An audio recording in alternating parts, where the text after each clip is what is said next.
हरे कृष्णा। आज बहुत सारे फेस्टिवल है, जैसे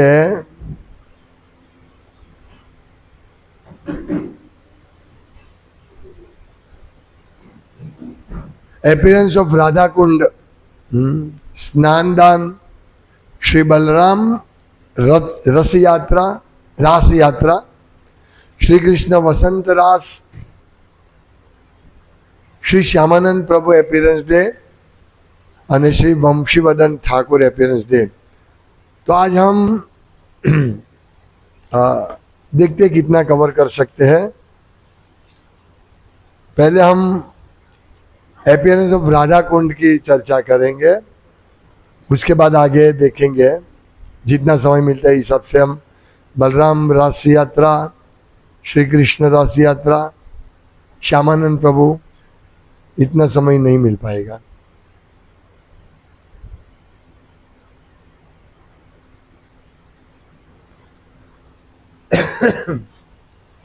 तो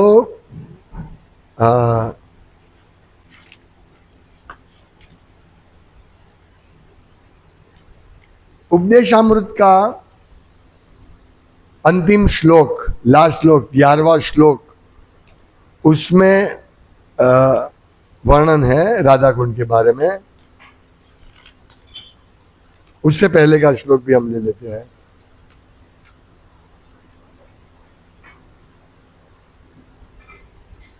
दसवां श्लोक, उसका मैं अनुवाद सीधा पढ़ता हूं। उपदेशामृत के 10वें श्लोक का, शास्त्रों का एक कथन है कि सभी प्रकार के सकाम कर्मियों में परमेश्वर हरि उस पर विशेष कृपा करते हैं जो जीवन के उच्चतर मूल्यों संबंधी ज्ञान में उन्नत होता है। यानी इसे कर्म करो, सकाम कर्म करो और उसका इंद्रिय तृप्ति करो। उसमें भी जो जीवन के उच्चतर मूल्यों कि भाई हम आत्मा है, हाँ, ये इंद्रिय तृप्ति करना जीवन का उद्देश्य नहीं, उनके प्रति विशेष कृपा करते हैं। ऐसे ज्ञान में उन्नत अनेक लोग में से जो अपने ज्ञान के बल पर व्यावहारिक रूप से मुक्त हो जाता है, वह भक्ति ग्रहण कर सकता है। ऐसे व्यक्ति अन्यों से श्रेष्ठ है। जो भक्ति करता है वो कर्मियों से श्रेष्ठ है। जो भक्ति करता है, कर्म कांड छोड़ के, ज्ञान कांड, हाँ, ध्यान, ये सब छोड़ के जो भक्ति करते हैं वो उन व्यक्तियों से श्रेष्ठ है जो कर्म इसमें सब पड़े हुए हैं, कर्म कांड इत्यादि में। किंतु जिसने कृष्ण का शुद्ध प्रेम वास्तव में प्राप्त कर लिया है वह उससे भी श्रेष्ठ है। तो जो भक्त है, जो कनिष्ठ भी हो, मध्यम हो या उत्तम हो, पर उन्होंने कृष्ण प्रेम प्राप्त किया, वो श्रेष्ठ है। भक्तों से भी जो शुद्ध भक्त है श्रेष्ठ है। गोपियां समस्त उच्चतर भक्तों में से उत्कृष्ट है, लेकिन गोपियां उनसे भी श्रेष्ठ है क्योंकि वो भगवान के लिए अपना कुछ भी नहीं सोचते हैं, सिर्फ भगवान के लिए, भगवान की सेवा है तो वो कार्य करते हैं। तो गोपियां समस्त उच्चतर भक्तों से उत्कृष्ट है क्योंकि वे दिव्य गोपाल कृष्ण पर सदैव आश्रित रहती है। गोपियों में से श्रीमती राधा रानी कृष्ण को सर्वाधिक प्रिय है। उनका कुंड जो राधा कुंड है वो कृष्ण को उसी प्रकार अत्यधिक प्रिय है जिस तरह गोपियों में सर्वाधिक प्रिय यह राधा रानी है।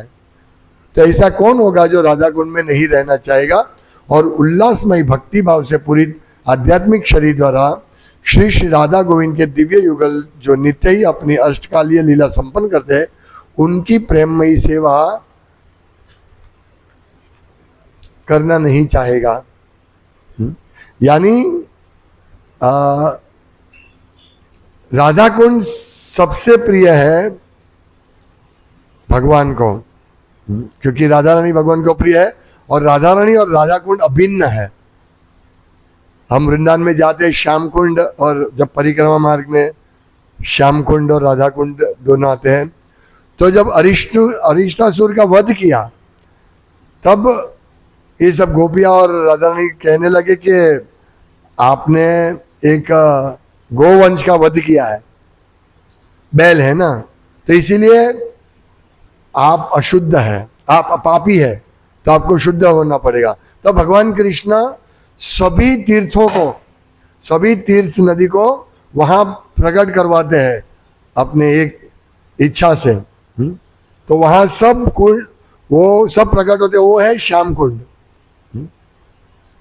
तो राजा ने सखी ने बोला नहीं, इसमें स्नान करने से भी नहीं चलेगा। फिर राधा रानी और गोपियां मिलकर एक और कुंड बनाते हैं, वो इसमें खड्डा सरोवर के लिए, कुंड के लिए अपने हाथ से मिट्टी खोद के बनाते हैं और श्याम कुंड से पानी लेकर वो राधा कुंड में ले आते हैं।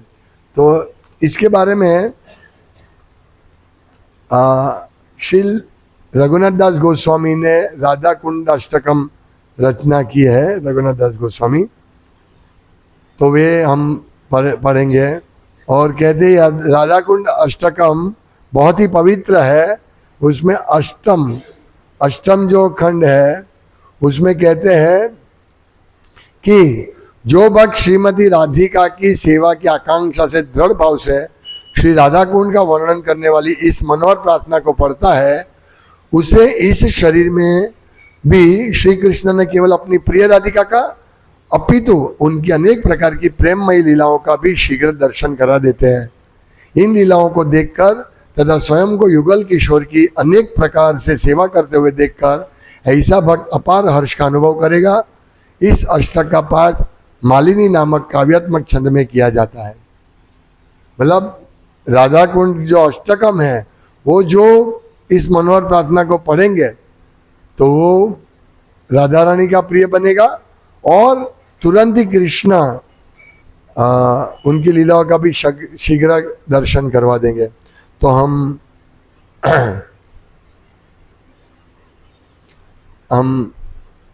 देखते हैं, मैं अनुवाद ही पढ़ता हूं। अरिष्टासुर के वध के पश्चात श्रीमती राधिका तथा उनकी सखियों ने श्री कृष्ण के साथ बैल की हत्या का अपराध करने वाले के लिए आवश्यक प्रायश्चित के विषय में अनेक विनोदपूर्ण शब्दों का आदान प्रदान किया। ये जो लीला है 10वें स्कंद में आती है, उसमें इस लीला में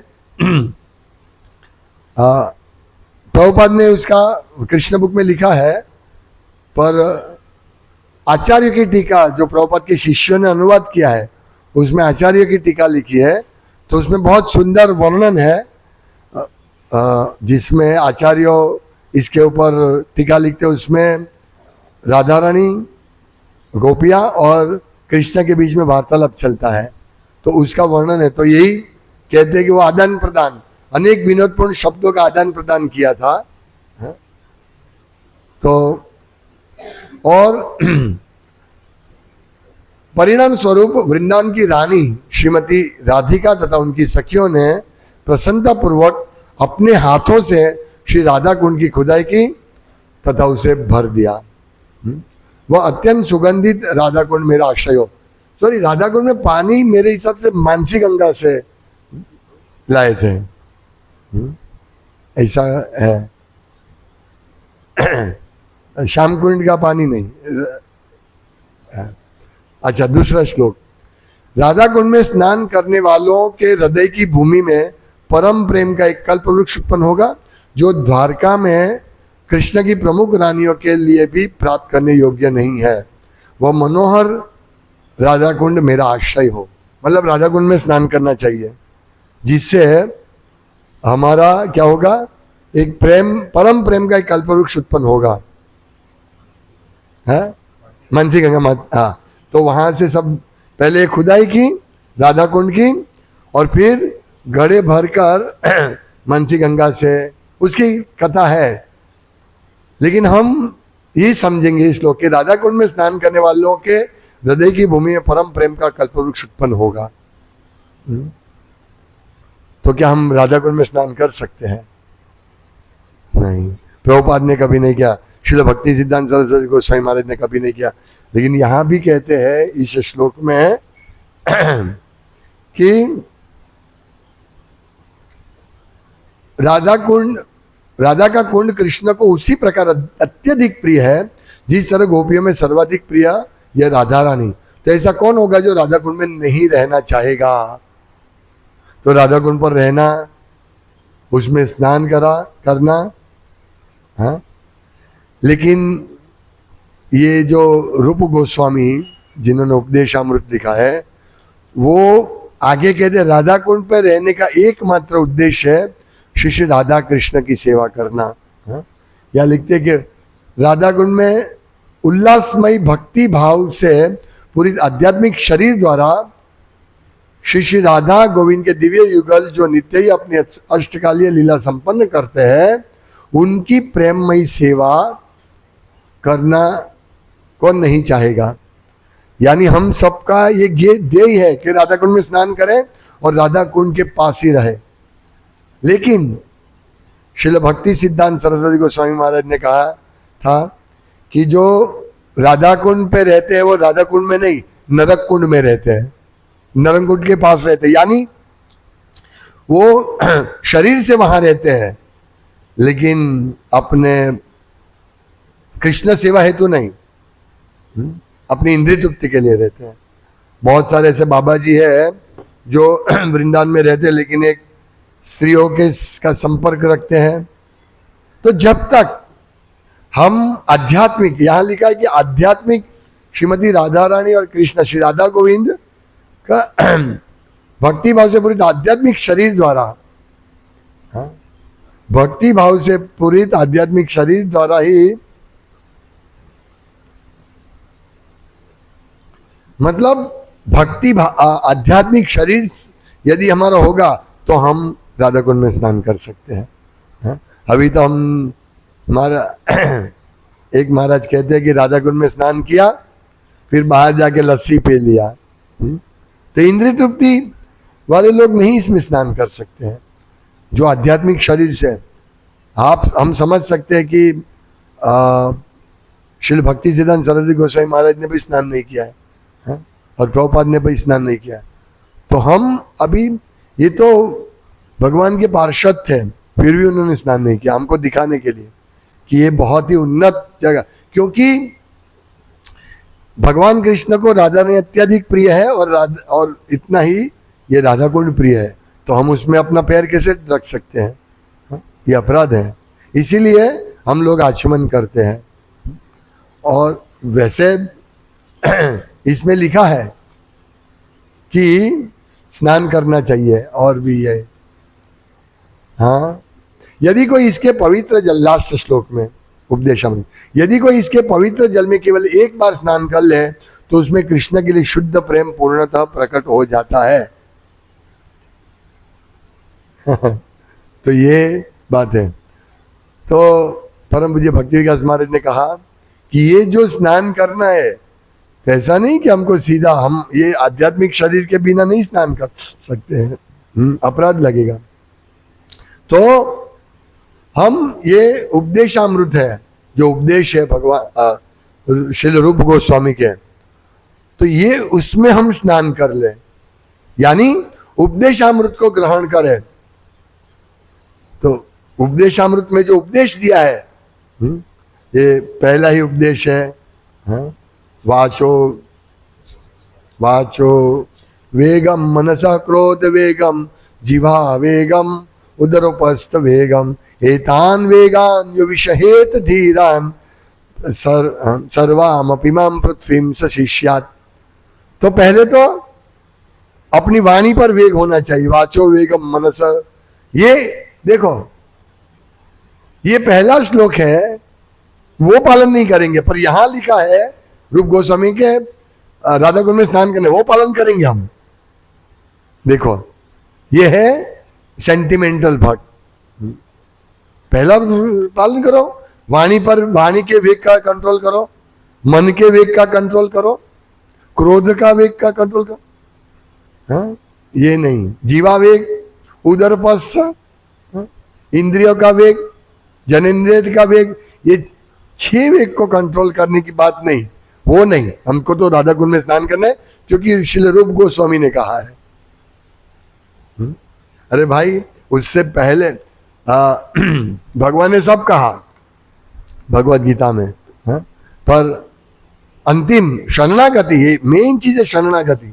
तो ये शरणागति जब आएगी हमारी, तो शरणागति कैसे आएगी? राधा कुंड में स्नान करने से नहीं आएगी। क्योंकि हम लोग तो इंद्रिय तृप्ति के लिए राधा कुंड में स्नान करेंगे, हमें बहुत लाभ होगा, इसीलिए हम कर रहे हैं। नहीं, तो ये लाभ होगा तो क्या है? तो ये वाचो वेगम मनसा क्रोध वेगम, इसको क्या करेंगे? तो ये हमें पूर्ण रूप से समझना है कि सबसे पहले ये सब वेग पे कंट्रोल करें, तब जाके हम आगे बढ़ेंगे। और बहुत सुंदर इसमें ये उपदेशामृत को अच्छी तरह पढ़ना चाहिए।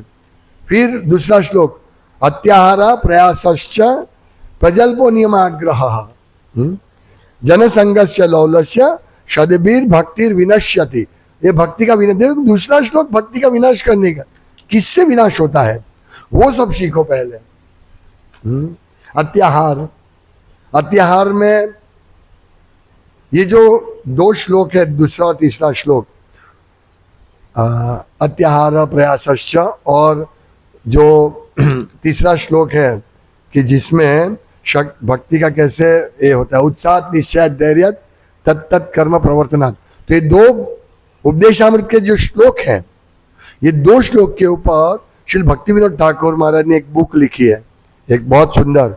हम वो एक एक श्लोक, उसमें एक एक चीज, जैसे इसमें अत्याहार का क्या मतलब है उसके ऊपर उन्होंने विस्तृत वर्णन किया। बहुत सुंदर बुक है। कल ही मुझे भक्त्या लोक करके बुक है, वो मुझे कल मिला है।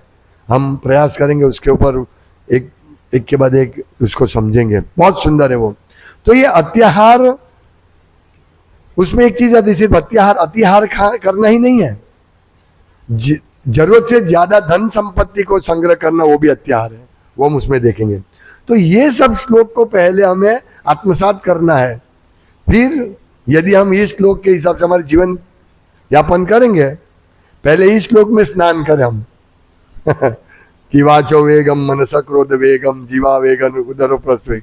जीवा का वेग है नहीं, मतलब जीवा का वेग हम संतुष्ट नहीं कर, उसको वेग को कंट्रोल नहीं कर सकते हैं, इधर उधर का खा लेते हैं। भक्त लोग भी कि भाई ठीक है चलेगा, बाहर का खा लो कोई बात नहीं है, श्री विष्णु बोल दिया, ये लहसुन प्याज बिना खाए, तो ये भी जीवा का वेग को कंट्रोल नहीं कर पाएंगे। सिर्फ हरे कृष्ण बोलना वो जीवा का वेग को कंट्रोल करना है। मतलब भगवान के बारे में कृष्ण को छोड़कर कुछ भी बोलना वो जीवा के वेग है, ये उसको कंट्रोल करना है। कृष्ण के अलावा कुछ नहीं बात करना, आध्यात्मिक बात के अलावा कुछ नहीं करना। ये सब पहले करना पड़ेगा। ये सब करने के बाद जीवा, उदर और पस्था, तो ये तीनों एक ही लाइन में आएगा। जीवा को कंट्रोल नहीं किया तो पेट का कंट्रोल नहीं होगा, और फिर उधर ये अपना जनेंद्रिय का कंट्रोल नहीं होगा। तो पहले ये कंट्रोल करिए, फिर हम आगे बढ़ते हैं, है ना। तो अभी ये दूसरा श्लोक है, हाँ तीसरा श्लोक, वह परम मनोहर राधा कुंड जिसे व्रज के चंद्रमा श्री कृष्ण व्रज की सुमधुर कन्याओं में मुकुटमणि श्रीमती राधा का के समान ही प्रेम करते हैं, तथा जिसे उन्होंने स्वयं राधिका के नाम से जाना है, उस परम मनोहर राधा कुंड को उसमें मेरी शरण हो। ये देखिए, अभी हम समझ सकते हैं कि राधा कुंड कितना दिव्य अद्भुत है, जो भगवान कृष्ण भी उनको राधा रानी के समान समझते हैं। राधा कुंड की सेवा से प्राप्त, चौथा श्लोक, राधा कुंड की सेवा से प्राप्त कृपा से व्रज के राजकुमार के लिए प्रेम की कामना की लता अंकुरित होती है, तथा मेरी स्वामिनी श्रीमती राधिका की सेवा का पुष्प देने के लिए प्रसिद्ध होती है। वह परम मनोहर राधा कुंड मेरी शरण हो।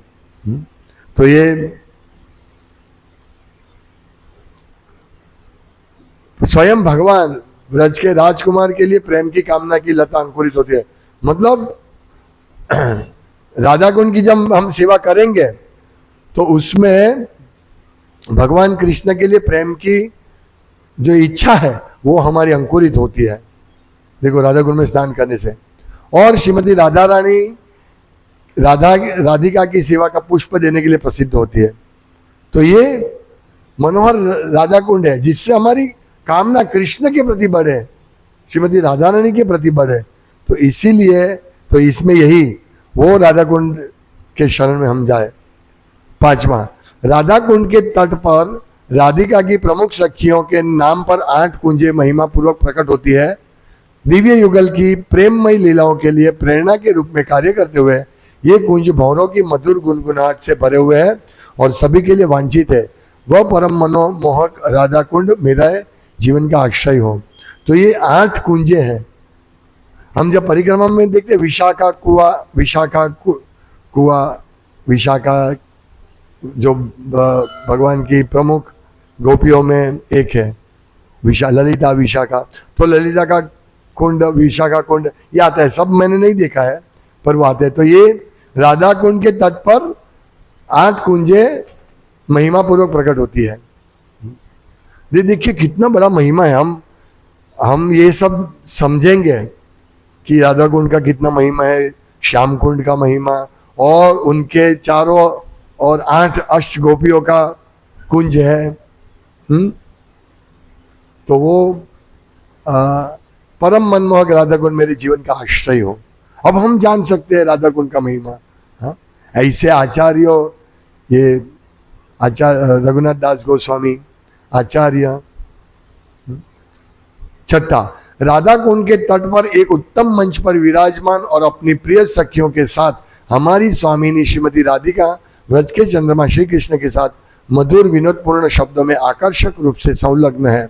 इन चंचल मौखिक आदान प्रदानों को कई तरह के संकेतों के सुझाव से बढ़ाया जाता है। वह राधा कुंड मेरे जीवन का आश्रय हो। ये भगवान कृष्ण और राधा रानी उनके बीच उनकी सेवा करना, गोपियाँ सेवा करती है और इन सब के बीच में सुमधुर आदान प्रदान जो हम उसके लायक नहीं है अभी सुनने के, हम उसकी चर्चा के लायक नहीं है, पर एटलीस्ट हम ये कह सकते कि जो राधा कुंड है मतलब सर्वश्रेष्ठ है, जिनकी हम इसीलिए वो हमारे जीवन का आश्रय होना चाहिए। वह अत्यंत मनमोहक और विशेष रूप से सुगंधित राधा कुंड जहाँ प्रेम से मदमस्त दिव्य युगल और सखियां प्रतिदिन उत्तम कमल फूलों से सुगंधित जल में बड़े आनंद के साथ क्रीड़ा करती है, मेरे जीवन का एकमात्र आश्रय हो। यानी वहाँ अत्यंत मनमोहक है। आज हम देखते हैं क्योंकि हमारी आंख नहीं है इसीलिए हमको राधा कुंड मनमोहक दिखता नहीं है, श्याम कुंड मनमोहक दिखता नहीं, लेकिन राधा कुंड श्याम कुंड के जो स्टेप्स है वो रत्न जड़ी स्टेप्स है और दिव्य वो जल है। क्योंकि यहाँ दिव्य युगल और सखियां, राधा कृष्ण और सखियां उसमें प्रतिदिन उत्तम कमल के फूलों से सुगंधित जल में बड़े आनंद के साथ क्रीड़ा करते हैं। तो हमारी आंख नहीं है इसीलिए न तो हम राधा कुंड का दर्शन कर सकते हैं न राधा कृष्ण की लीला का दर्शन कर सकते हैं। जो राधा कुंड पर रहते हैं तो एक बार मैंने आगे भी बताया था, श्रील भक्ति सिद्धांत सरस्वती गोसाई महाराज ने वहां प्रवचन रखा था। तो वहां जो भी बाबा जी रहते थे वो सोचाओ हो इतने महान आचार्य यहाँ प्रवचन कर रहे हैं तो राधा कुंड और राधा कृष्ण की अंतरंग लीला के बारे में प्रवचन करेंगे। लेकिन वहां उन्होंने शायद उपदेशामृत का ही प्रवचन किया था, उपदेशामृत पे या ईशोपनिषद, मुझे एग्जैक्ट याद नहीं है। तो इनके बारे में प्रवचन किया तो पहले दिन बहुत संख्या थी, फिर धीरे धीरे धीरे दूसरे दिन तीसरे दिन सब संख्या कम हो गई क्योंकि लोगों को इंटरेस्ट नहीं है, सिद्धांत समझने में इंटरेस्ट नहीं है, बस राधा कृष्ण की कथा करो कथा करो। अरे जब तक हम ये उपदेशामृत को नहीं समझेंगे कैसे समझ सकते हैं? हाँ, उपदेशामृत के पहले श्लोक को ही नहीं हम समझ पाते हैं तो दूसरी क्या बात करें। दूसरे श्लोक अत्याहार और धन इकट्ठे करने में लगे है और धन करो, बैंक बैलेंस बढ़ाओ, हाँ, और बहुत सारा धन, जरूरत से ज्यादा धन रखो, जो हमारा विनाश करता है, हमारे परिवार का विनाश करता है, वो धन अत्याहार में आता है। उसको हम उसके बारे में हम कंट्रोल नहीं कर सकते अपने आप को, तो कहाँ ये सब समझ पाएंगे हम। सातवां, जो भक्त, हाँ ये आठवां, एक रह गया क्या, सात थी गया लगे। जो भक्त, जो मैंने पहले पढ़ा, जो भक्त श्रीमती राधिका की सेवा की आकांक्षा से दृढ़ भाव से श्री राधा कुंड का वर्णन करने वाली इस मनोहर प्रार्थना को पढ़ता है, उसे इस शरीर में भी श्री कृष्ण न केवल अपनी प्रिय राधिका अभी उनकी अनेक प्रकार की प्रेममय लीलाओं का भी शीघ्र दर्शन करा देते हैं। इन लीलाओं को देखकर तथा स्वयं को युगल किशोर की अनेक प्रकार की सेवा करते हुए देखकर ऐसा भक्त अपार हर्ष का अनुभव करेगा। इस अष्टक का पाठ मालिनी नामक काव्यात्मक छंद से में किया जाता है। तो देखिए ये शुद्ध भक्ता जिनको को अन्याभिलाषिता शून्य है, तो वही दृढ़ भाव से समझ सकते हैं और वो प्रार्थना कर सकते हैं। हमारी तो प्रार्थना यही है पहली, कि भगवान हमारे मन, वाणी, वचन, मतलब मनसा वाचा, मनसा नहीं, वाणी से, मन से, शरीर से, काया मनसा वाचा, हम लोग भगवान कृष्ण की ये सब रूप से भगवान का स्मरण करें, भगवान की सेवा में लगाए, तब जाके हम लोग का दृढ़ भाव होगा राधा कृष्ण की सेवा करने का। उसके बिना नहीं होगा। तो पहले तो हमारा अनर्थ निवृत्ति होना चाहिए, तो बिना अनर्थ निवृत्ति हम राधा कुंड में स्नान नहीं कर सकते। तो समय हो गया है, तो और भी श्री बलराम रस यात्रा है। जो बलराम भगवान वृंदावन गए थे, जब वो मथुरा जाने के बाद एक बार वृंदावन गए थे, वहाँ 2 महीने रहे थे, और बलराम की गोपियाँ सब अलग है, कृष्ण की गोपियाँ नहीं। वो वृंदा और उनके साथ 2 महीना तक बलराम भगवान ने रास लिया था। तो आज वो बलराम रास यात्रा। फिर श्री श्यामानंद प्रभु जो उड़ीसा में हो गए, गुरुमत की एक बुक है ना, ये उनके शिष्य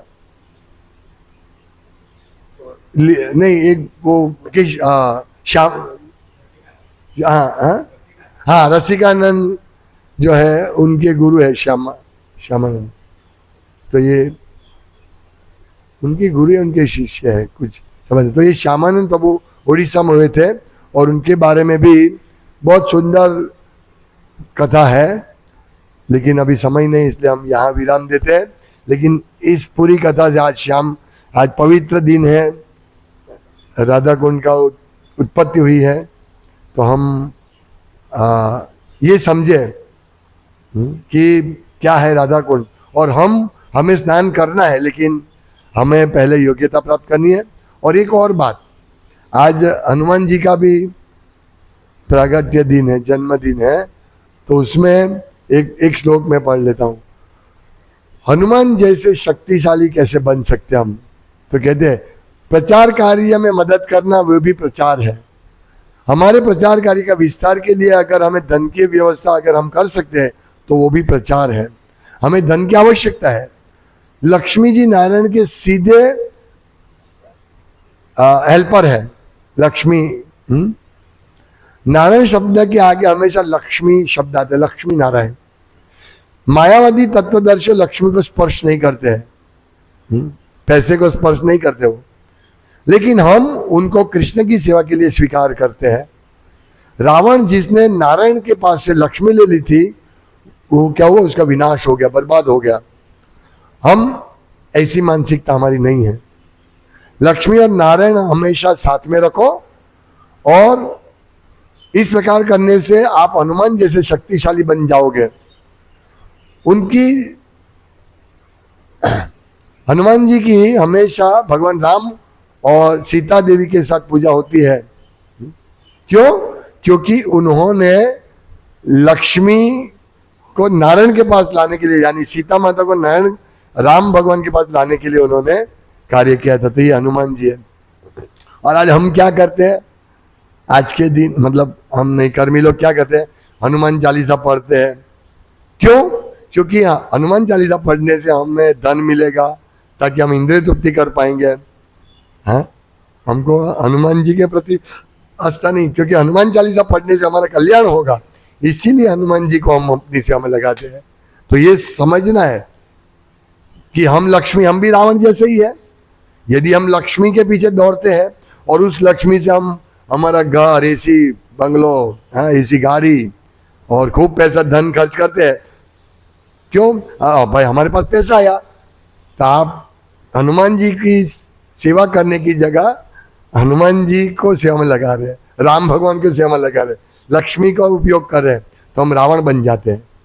तो आज भी हमें ये बहुत सारी शिक्षा है कि हम रावण नहीं बने, हम हनुमान जी जैसे बने, हनुमान जी का पद चरण का अनुसरण करें। तो ये आज के दिन कितनी सारी शिक्षा हमको मिल सकती है।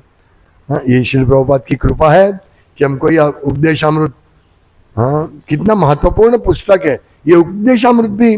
उपदेशामृत है, भक्ति रसामृत सिंधु, तो ये सब चीजें हमें वास्तव में, अगर इसीलिए ये सब बुक भी पढ़नी चाहिए हमको। तो ये बहुत ही अद्भुत शिक्षा देते हैं और ये शिक्षा से हम जन्म मृत्यु को जय कर सकेंगे, हम राधा कुंड में स्नान करने के योग्य बन जाएंगे।